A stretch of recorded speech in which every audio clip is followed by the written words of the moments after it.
How to play Subway Surfer multiplayer. Hello everyone, this is a Hazel here to assist you today. Without any delay, let's get started.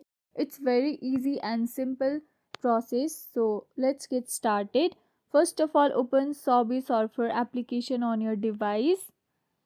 Then after, tap on settings at the top right corner of your screen, and here you'll be able to see that connect it with Facebook. So tap on connect.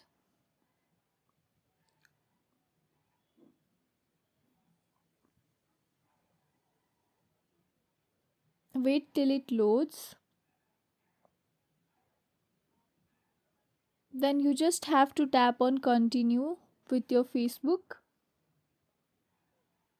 and then your Subway Surfer will get connected to the Facebook account and you'll be able to play with your friends.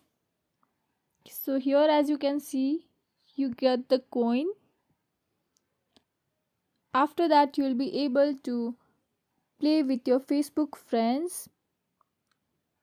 In this way you'll be able to play with the multiplayers. Thanks for watching. If you guys enjoyed this video, please like, subscribe and hit the bell for the updates. That's all for now and I'll catch you in the next one.